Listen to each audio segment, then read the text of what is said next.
Team और आचार्य देवर जी का कि मुझे यहाँ पे मौका मिलता रहता है कि अपनी जो जितनी भी एक्टिविटीज़ हैं, माइक्रोवेल एक्टिविटीज़, माइक्रोब्स, कैसे ये रोल प्ले कर सकते हैं नेचुरल फार्मिंग में। तो सभी का बहुत बहुत धन्यवाद यहाँ एफजीयू में हरियाणा में आने के, अपने गुरुकुल में आने के लिए।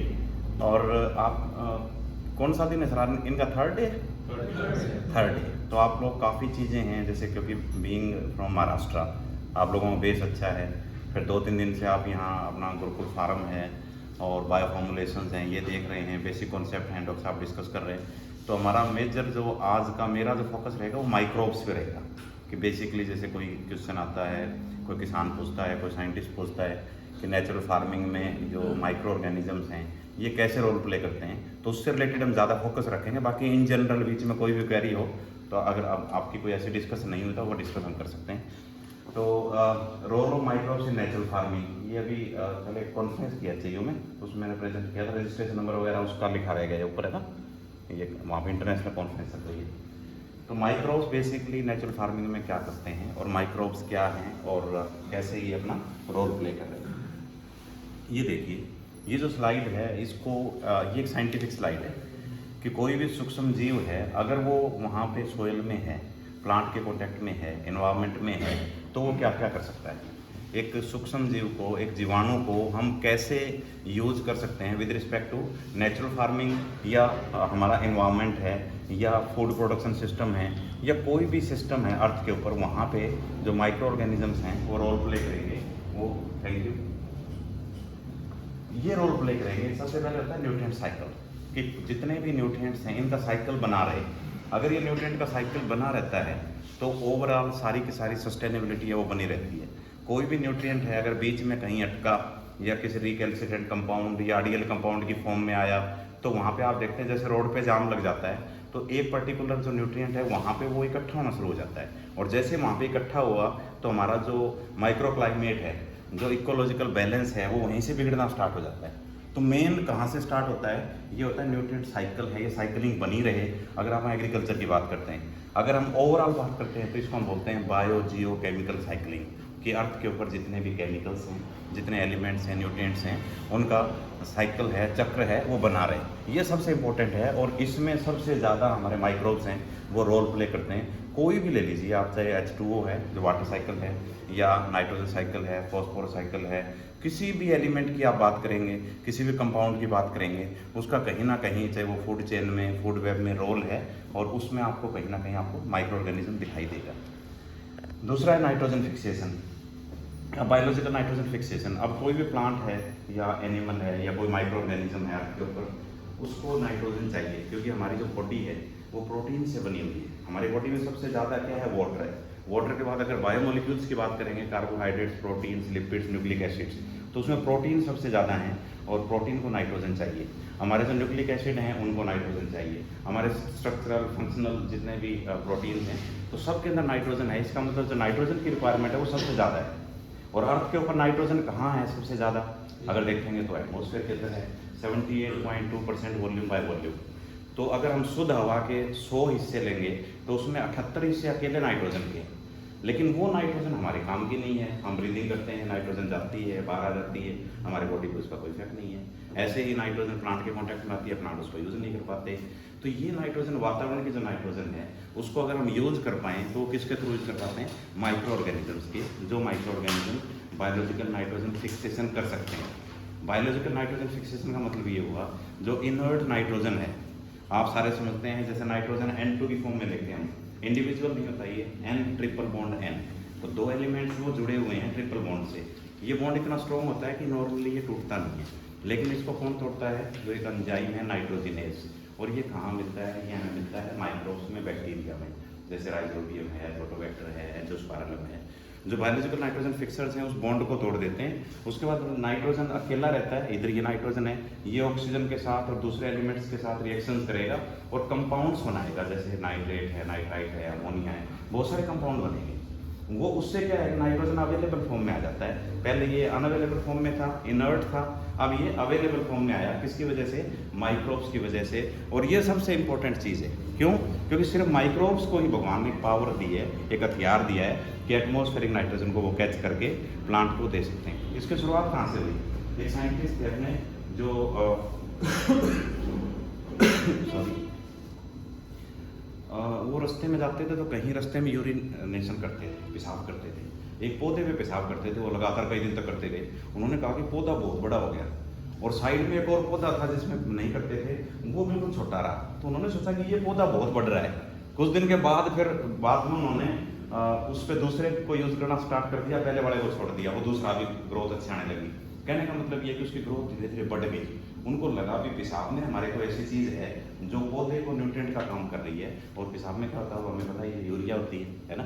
तो वो पौधे को मिल रही थी और पौधा ग्रो कर रहा था। अल्टीमेटली जो यूरिया की जो रिक्वायरमेंट है, नाइट्रोजन की रिक्वायरमेंट है, पौधे की पूरी हो रही है। वहाँ से स्टार्ट हुई, साइंटिस्टों को आइडिया आया कि हमें नाइट्रोजन का सोर्स प्लांट्स को हमें देना चाहिए।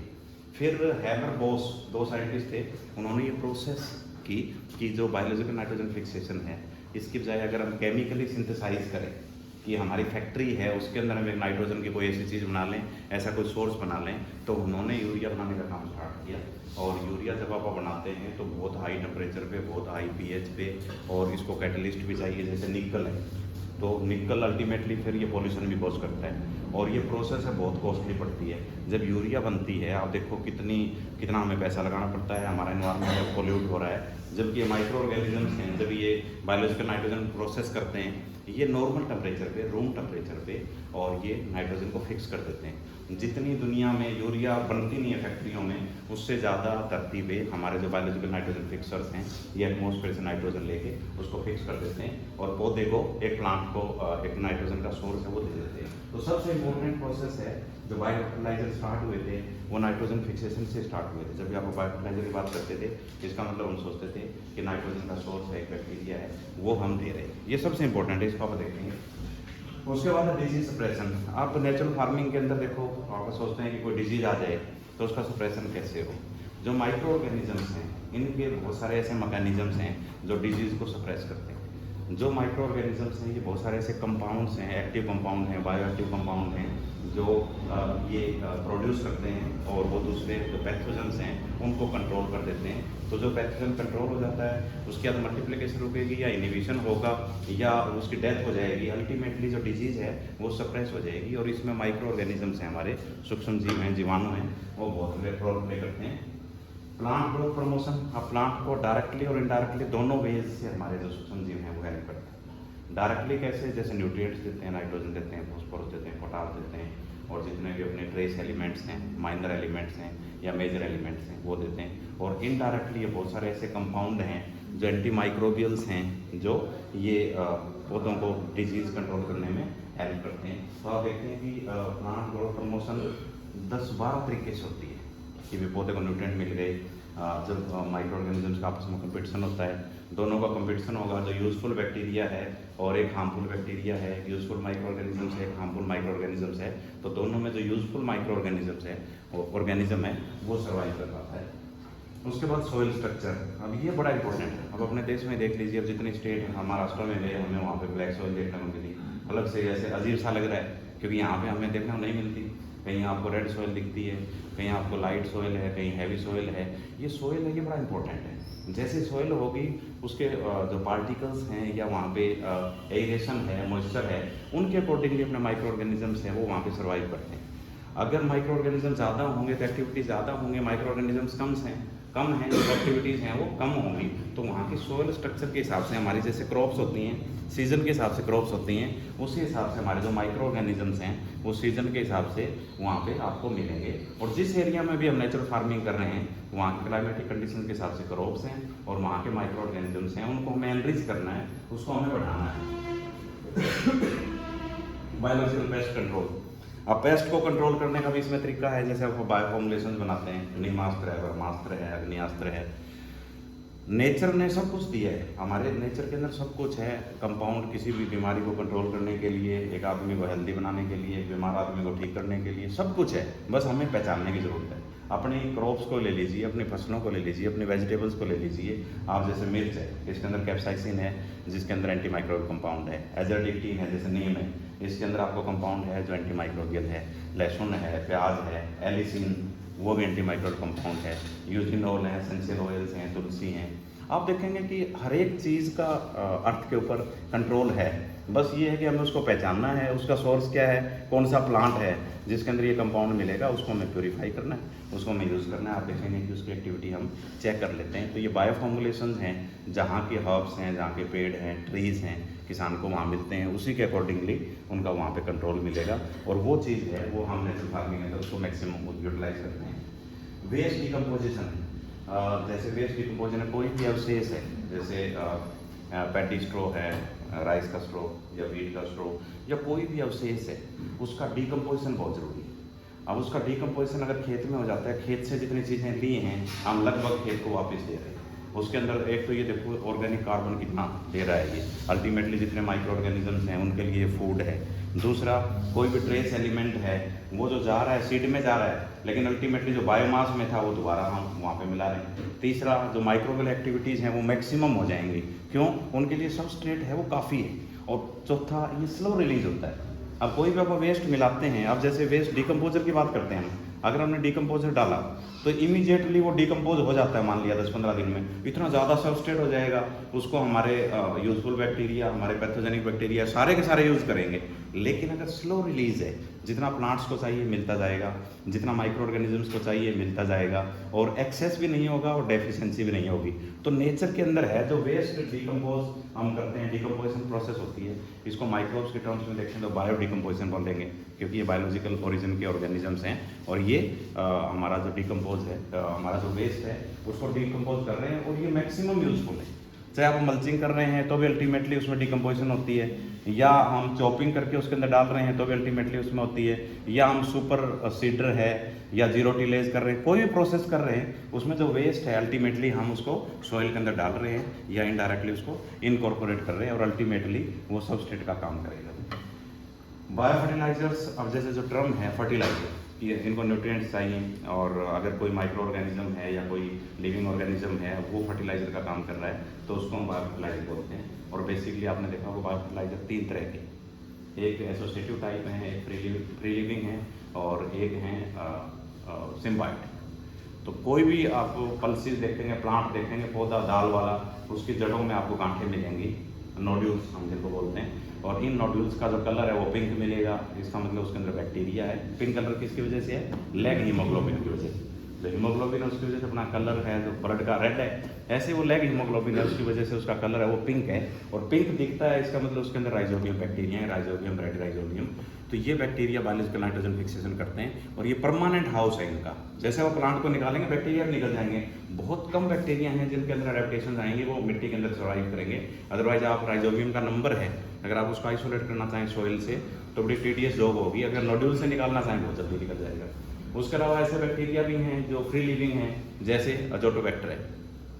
आप खेत में क्रॉप है या नहीं है, कैनोपी है नहीं है, फिर भी ये बैक्टीरिया सर्वाइव करता है। अगर क्रॉप है इसका मतलब नाइट्रोजन है वो यूज़ हो रही है तो ये बैक्टीरिया बायोलॉजिकल नाइट्रोजन फिक्सेशन करता है। और जो सॉइल के अंदर प्लांट्स नहीं है, नाइट्रोजन यूज नहीं हो रही है, माइक्रो ऑर्गेनिज्म है, इसकी एक्टिविटी कम हो जाती है, टेम्परेचर वेरिएशंस आती हैं तो भी ये सर्वाइव करता है, क्योंकि इसके अंदर डोरमेंट स्ट्रक्चर बन जाती है जिसको हम सिस्ट बोलते हैं। बहुत सारे ऐसे बैक्टीरिया हैं जो बहुत स्ट्रॉन्ग डोरमेंट स्ट्रक्चर बनाते हैं, जैसे बेसिलस है, स्पोरोसार्सिना है, क्लोस्ट्रीडियम है, डीसल्फोटोमैकुलम है, बहुत सारे स्पोरोलैक्टोबैसिलस है।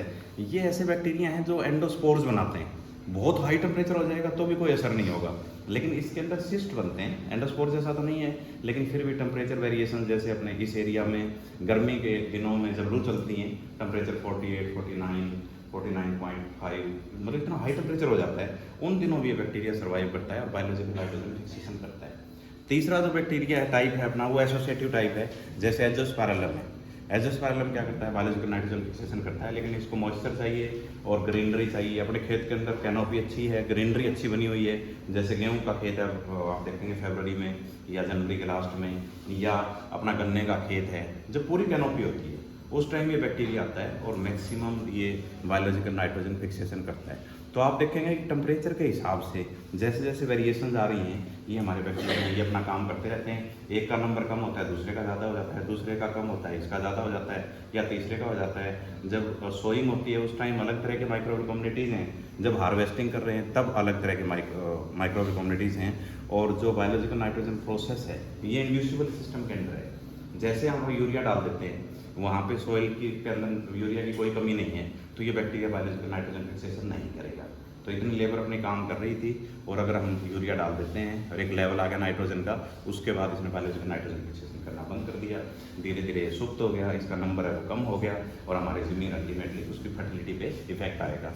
अगर हम पेस्टिसाइड डाल रहे हैं तो वो एक जहर है। पेस्टिसाइड तो मारता है, उसके अंदर हैवी मेटल्स हैं, वो जहर है। जैसे हमें मारता है ऐसे हमारे माइक्रो ऑर्गेनिजम्स हैं, लिविंग बींग्स हैं, उनको वो किल कर देता है, और अल्टीमेटली जो नंबर है वो कम हो जाता है। और नेचुरल फार्मिंग में ये दोनों चीज़ें हम यूज़ नहीं कर रहे। इनके अल्टरनेटिव्स हैं, चाहे वो बायोकम्पोजिशन है, चाहे न्यूट्रिशन के लिए है, या फिर वो डिजीज कंट्रोल के लिए। इसके अलावा बायोरेमेडिएशन, ये बायोरेमेडिएशन बड़ी इंपॉर्टेंट प्रोसेस है।